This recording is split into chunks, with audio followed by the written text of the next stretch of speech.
Vamos ler então.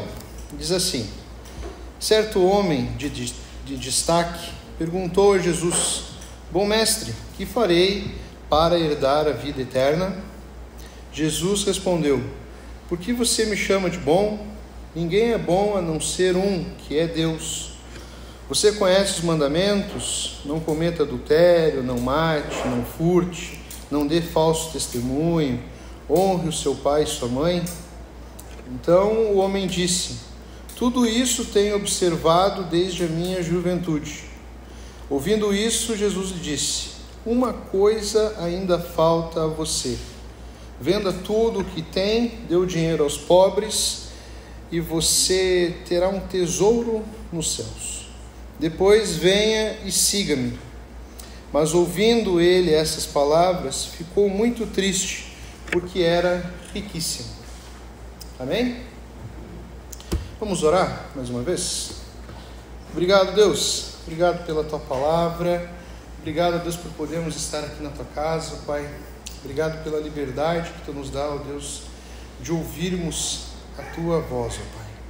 Te peço, ó Deus, que tire tudo aquilo, ó Deus, que possa tirar o nosso foco, a nossa atenção daquilo que tu tens a nos falar essa noite, Pai.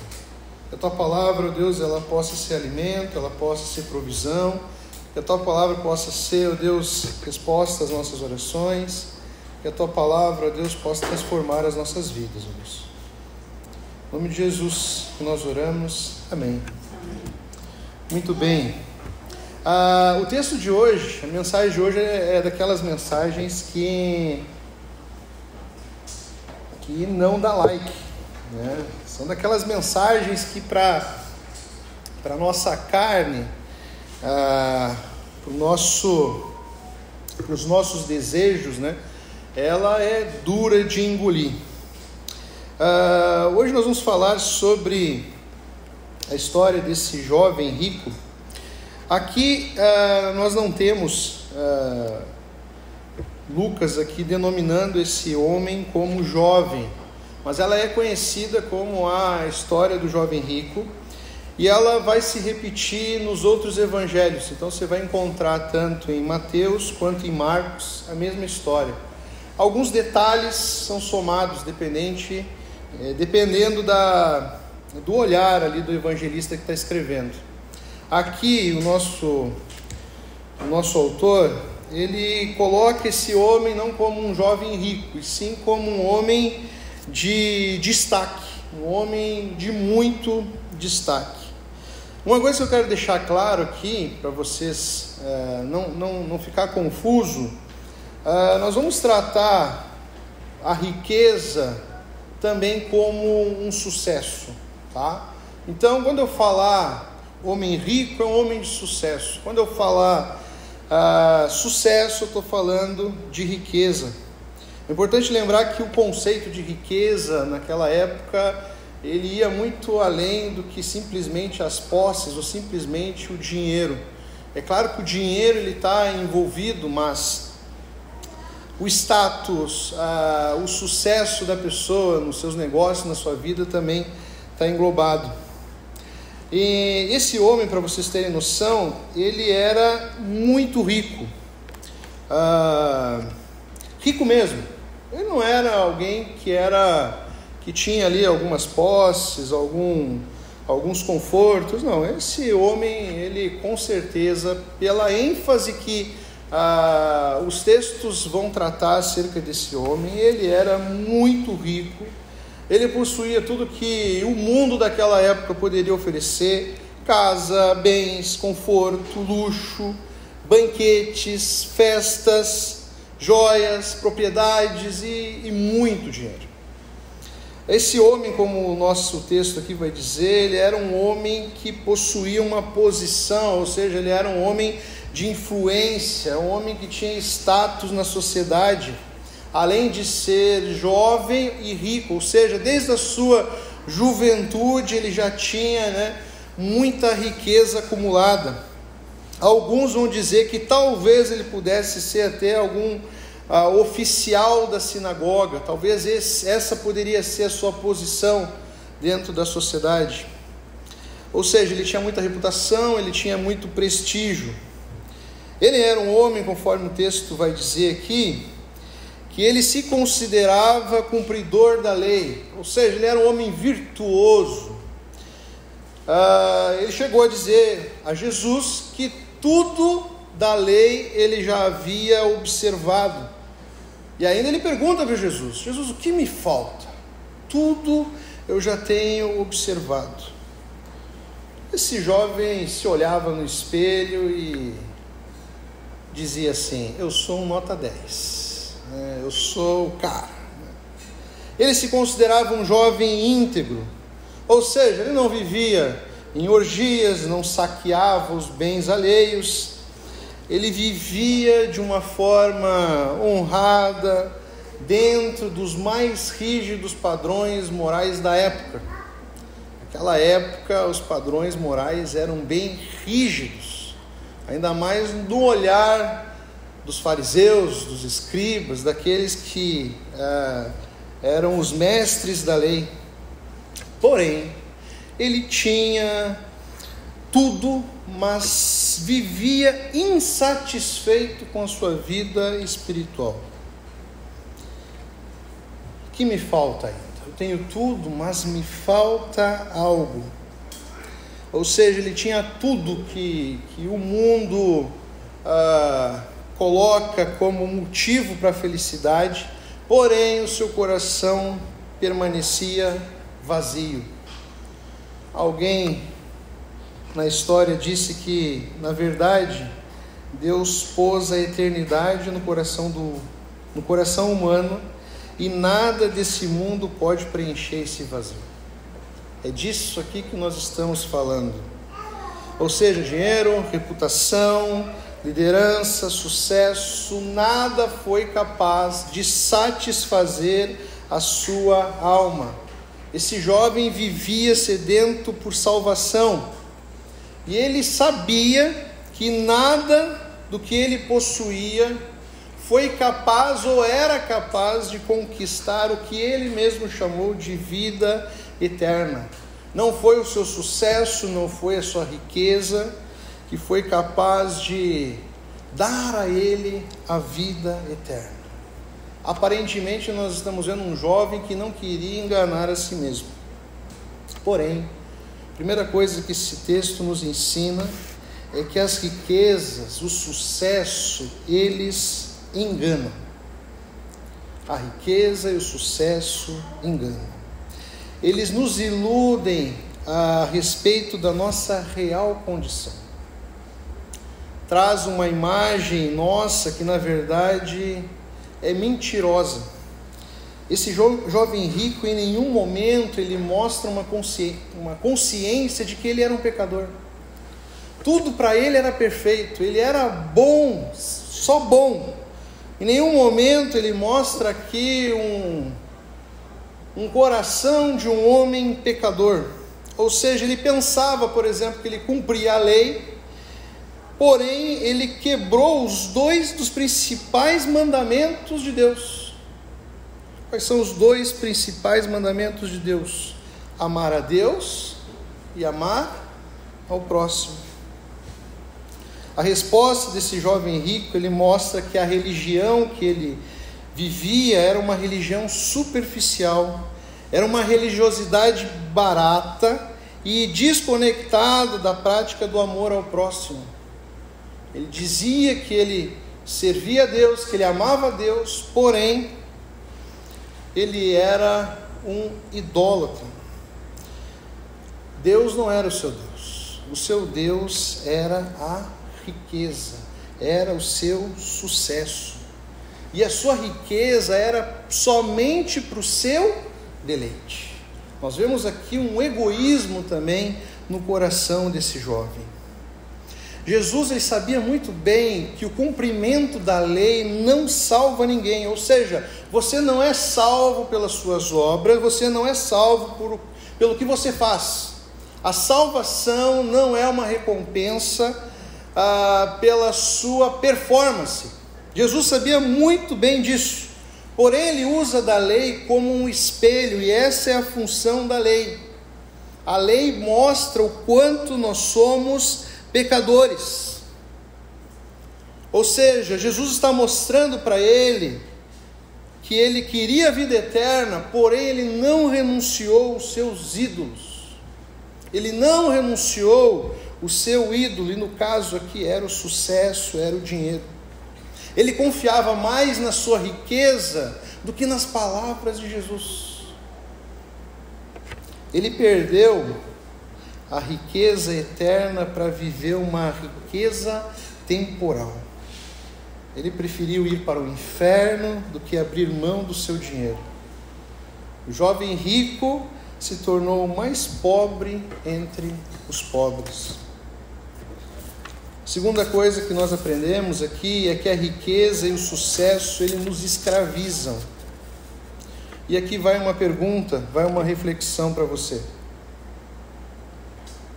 O que é ter sucesso para você? O que é sucesso para você? Nós sabemos muito bem o que é sucesso nesse mundo. E muitas vezes a noção e a sede pelo sucesso desse mundo toma conta do nosso coração e dos nossos desejos. Nós vivemos num mundo onde o sucesso é muito ligado às coisas desse mundo, a conquistas materiais desse mundo, a vitórias desse mundo, a uma glória desse mundo. Os bens eram um ídolo que escravizava esse jovem. O sucesso, meus irmãos, ele pode ser um ídolo nosso. O sucesso desse mundo pode ser algo que nos escraviza. Jesus está mostrando aqui para esse jovem aonde estava o coração dele. Interessante que fique bem claro que você, para ter uma salvação genuína, para você ser um discípulo de Jesus, você não precisa fazer um voto de pobreza. Em nenhum momento na palavra de Deus, na Bíblia, vai dizer que nós temos que nos livrar de todos os nossos bens ou de todas as nossas posses. É importante você lembrar, por exemplo, de Zaqueu. Você lembra de Zaqueu? Zaqueu era um publicano, era uma pessoa muito rica, de muito status, é muito parecido com um jovem rico. Esse era Zaqueu. E Zaqueu, ele cede metade dos seus bens.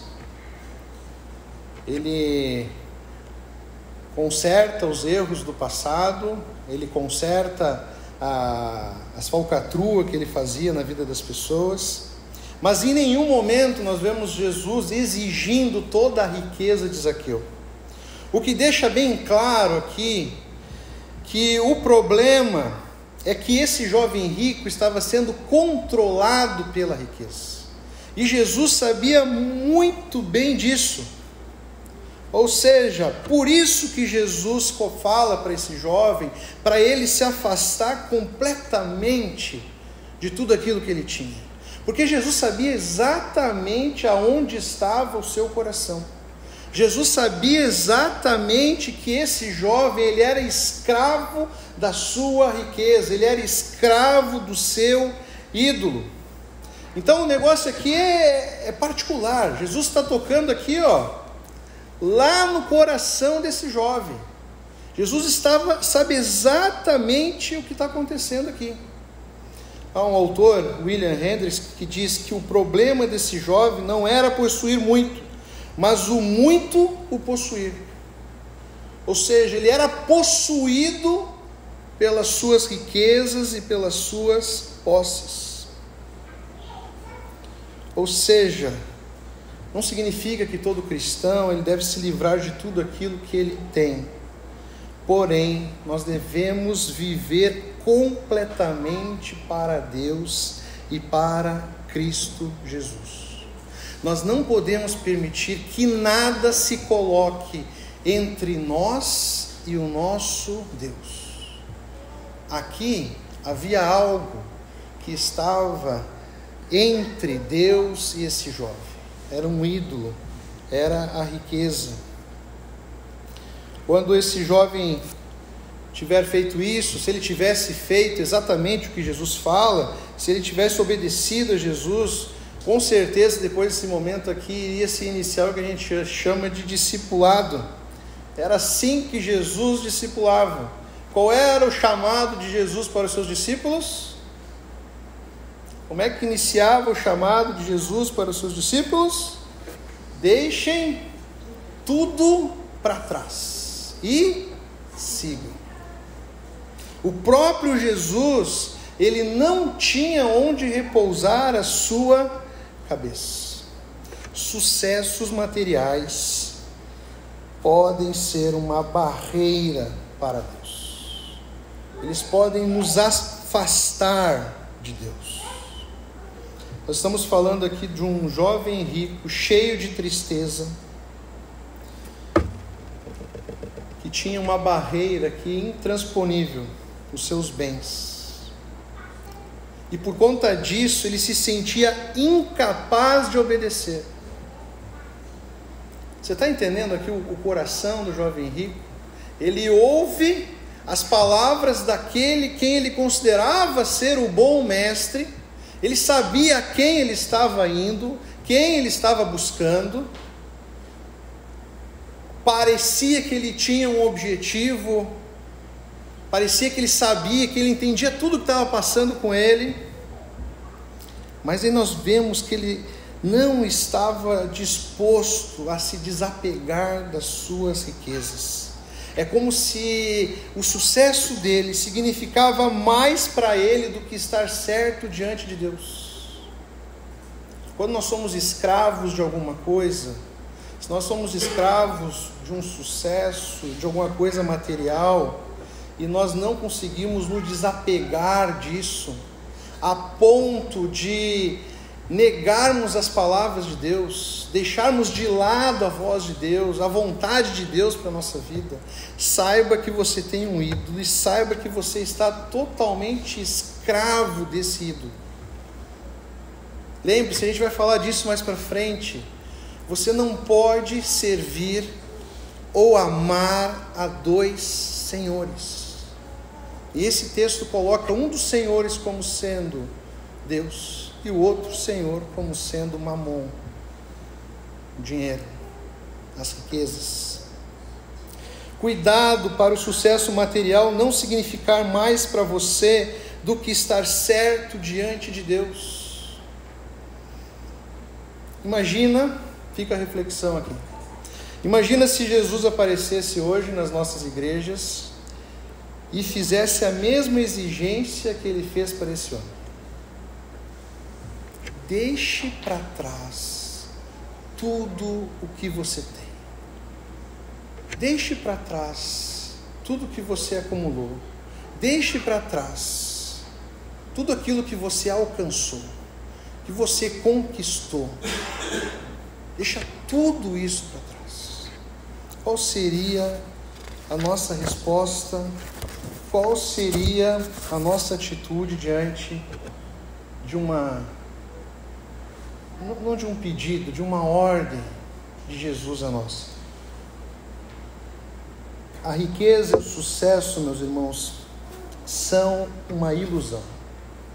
Eu vi um corte essa semana da mensagem de um pastor, do pastor Iago. Ele diz assim: uma das ideias mais mentirosas do mundo são as posses.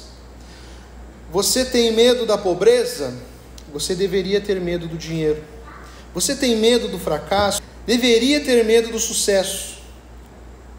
Temos tantos medos das coisas darem errado, que deveríamos ter medo de sermos bem-sucedidos quando encontramos vitória e sucesso. Dificilmente nós vemos a nossa preocupação para quando nós vamos ter sucesso nessa vida. Se você parar um pouco e refletir, se você ver exemplos ao seu redor, talvez até da sua própria vida, os momentos que nós nos distanciamos de Deus ou pecamos, são nos momentos em que está tudo bem. Às vezes são nos momentos em que nós estamos tendo o maior sucesso da nossa vida. Por que isso acontece? Acredito que o sucesso material ele nos deixa suscetíveis ao pecado. Você se lembra de Davi, quando Davi cai, quando Davi quebra a cara? Davi estava no seu palácio, Davi estava no seu momento de maior sucesso, seu momento de maior riqueza. Nós estamos falando de um homem que não temeu, não fraquejou quando ele estava diante de um gigante. Estamos falando de um homem que foi perseguido por Saul. Saul queria sua cabeça. Se você ler o relato ali, a história de Davi, você vai ver Davi fugindo de caverna em caverna. Ele lutou dezenas de batalhas. Mas no momento em que ele tropeçou, no momento em que ele caiu, era o momento que ele estava no seu auge. O sucesso ele nos traz uma falsa satisfação, fazendo com que a gente não veja a necessidade de Deus ou do reino de Deus. Se nós não abrirmos o olho para isso, nós ficamos suscetíveis, porque quanto mais nós temos e quanto mais nos alcançamos, menos a necessidade de Deus nós temos. Por isso que os momentos em que nós mais buscamos a Deus são nos piores momentos da nossa vida. Os momentos que nós mais oramos são nos piores momentos da nossa vida. Os momentos que a gente mais dobra o joelho não é quando a gente tem muito dinheiro, é quando a gente não tem dinheiro. São nesses momentos que o nosso joelhinho se dobra, que o nosso coração fica aflito e sedento por Deus. Há um texto que diz lá em Coríntios, 1 Coríntios 10, no verso 7, você sabe muito bem qual é esse texto, que diz que aquele que pensa em estar em pé, veja para que não caia. Nós achamos que o nosso sucesso ele é fruto do nosso esforço e da nossa capacidade, do nosso talento. Ou seja, eu cheguei aqui sozinho. Estamos lá em cima, estamos em pé, estamos no topo. Aí o sucesso, ele nos ilude de tal maneira que a gente olha e fala assim, cara, quer saber de uma coisa? Eu não preciso de ninguém para me manter em pé. Ou seja, nós esquecemos que nós só estamos onde estamos porque Deus permitiu. Ou seja, o sucesso nos ilude. Ele traz uma falsa satisfação. Ele nos faz pensar que o que temos, o que nós conquistamos é suficiente para nos satisfazer. Porém, lá no verso 23, ouvindo ele essas palavras, ficou muito triste, porque era riquíssimo. Ele continuou triste, vazio e vivendo uma ilusão. Sucesso, não estou dizendo que, e eu deixo claro no final da mensagem que não é errado nós termos sucesso nessa vida. Porém, nós precisamos entender que às vezes nós nos afastamos de Deus por conta de sermos bem-sucedidos nesse mundo. Eu já vi muito disso. Desde o jovem até o mais experiente. Eu nunca vou me esquecer de um jovem, quando eu era adolescente, ele orava por um emprego. Toda a igreja orava por aquele emprego. Eu já contei essa história aqui para vocês. Orava por um emprego. Deus deu um emprego para ele. Nunca vou me esquecer. No domingo seguinte, ele já não pisou na igreja. Nunca mais ele pisou na igreja.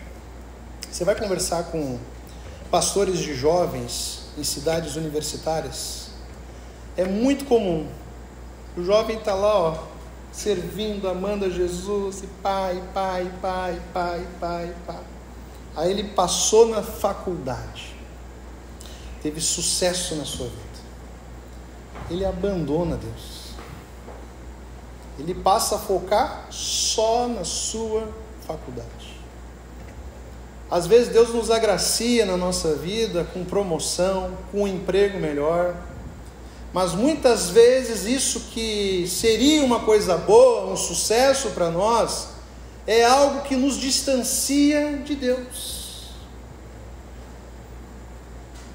que rouba o nosso tempo, rouba a nossa atenção, ilude o nosso coração, ilude a nossa mente. Achamos que nós já temos tudo, que nós conquistamos tudo e nós não precisamos mais de Deus. Tudo, em todas as áreas. Por isso que nós temos que ficar atentos.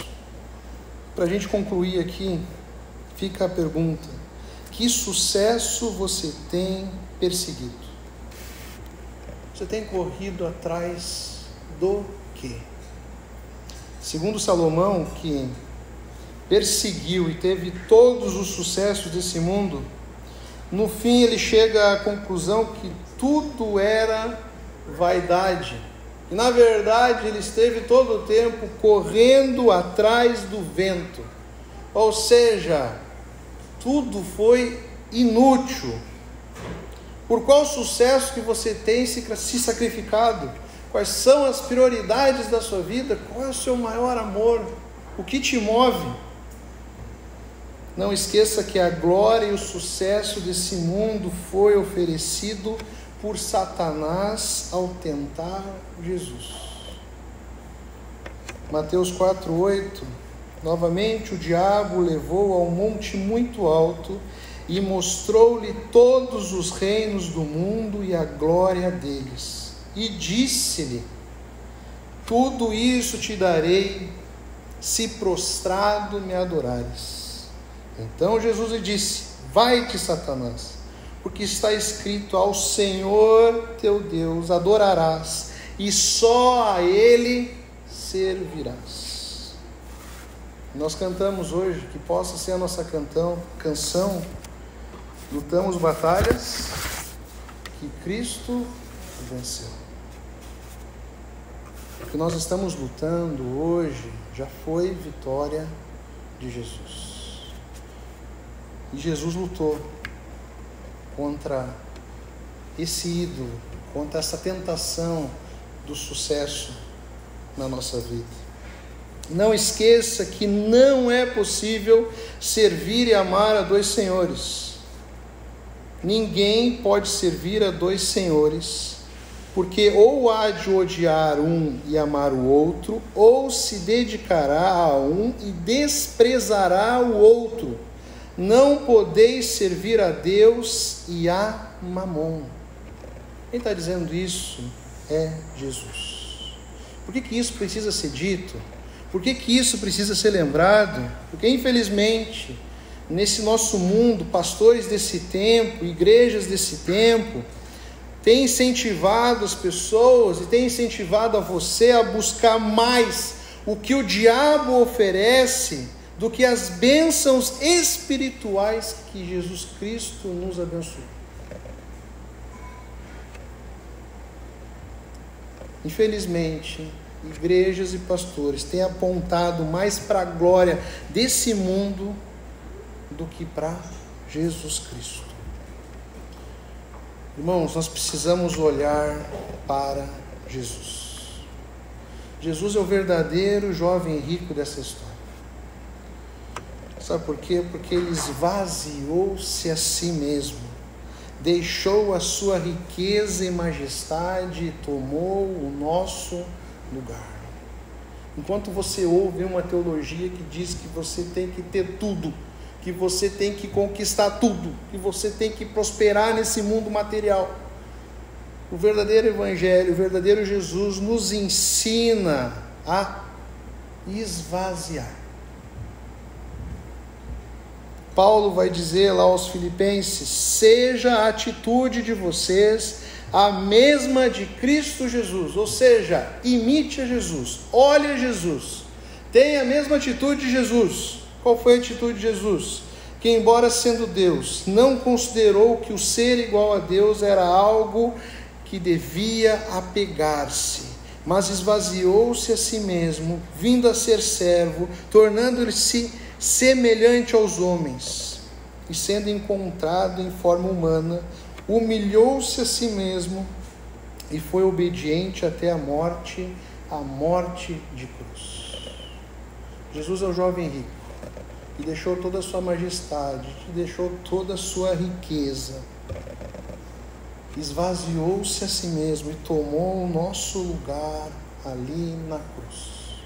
Isso é Evangelho. O que fica de reflexão para nós? Irmãos, nós precisamos desapegar desse mundo. É isso. O apego a esse mundo traz consequências para a nossa vida. Entenda isso. Jesus nos ensina a desapegar. Nós precisamos também, irmãos, se esvaziar dos desejos desse mundo. Lembre-se, você, salvo por Jesus, discípulo de Jesus, a sua cidadania não é daqui, é a cidadania dos céus. Você é peregrino desse mundo. Você tem que se apegar às bênçãos espirituais de Jesus, se apegar àquilo que é eterno, se apegar àquilo que é vontade de Deus para nós. Jesus nos ensinou a servir. Da boca para fora? Não. Ele veio e nos serviu. Nos serviu com a sua vida, literalmente. Eu acho interessante, eu sempre procuro ver um pouco de humor no texto bíblico. Eu procuro tentar entender o que está passando no coração do cara ali no momento. E eu nunca vou me esquecer, quando eu li a primeira vez aquele texto lá, que Jesus lava os pés dos discípulos, eu nunca esqueço da reação de Pedro. Não, faz isso não. Para mim, eu tenho certeza que um dos motivos é porque Pedro sabia, se Jesus está lavando os pés, eu vou ter que lavar também. Jesus, ele nos serviu com o seu próprio corpo, nos serviu com a sua própria vida. Ele foi esmagado, ele foi torturado, ele foi humilhado, ele foi cravejado ali na cruz, o seu sangue verteu ali no Calvário. Ele deu a sua vida para que nós possamos ter a nossa vida. E não é uma vida qualquer, é uma vida dedicada a Ele, é uma vida de amor a Ele. É uma vida de serviço a Ele. Que fique bem claro de novo, não tem problema nenhum você ser bem sucedido nessa vida. Que você possa ser bem sucedido e através da posição que você alcançar, daquilo que você conquistar nessa vida, você saiba que o que você tem, o que você conquistou é dádiva de Deus, é presente de Deus. E se Ele te colocou em um lugar, se Ele te colocou em alguma posição, em um status, se Ele te deu algumas posses, se Ele te deu condições, é para você servir a Ele. Para você usar do que você tem, para você usar da onde você está, a serviço de Deus. É isso que o texto está ensinando. Ou seja, você não deve fazer do seu sucesso um ídolo e colocar esse sucesso no lugar de Deus na sua vida. Não, você vai ver uma vida de ilusão e de escravidão desse sucesso e dessa riqueza. Lembre-se que o nosso ídolo, a nossa riqueza, o nosso sucesso, ele pode nos escravizar e fazer que o nosso sacrifício seja um sacrifício inútil, um sacrifício jogado ao vento. O verdadeiro sacrifício que Jesus nos ensina é negar a si mesmo, pegar a nossa cruz e seguir a Ele, fazer a vontade de Deus aqui nesse lugar. Amém? Vamos orar?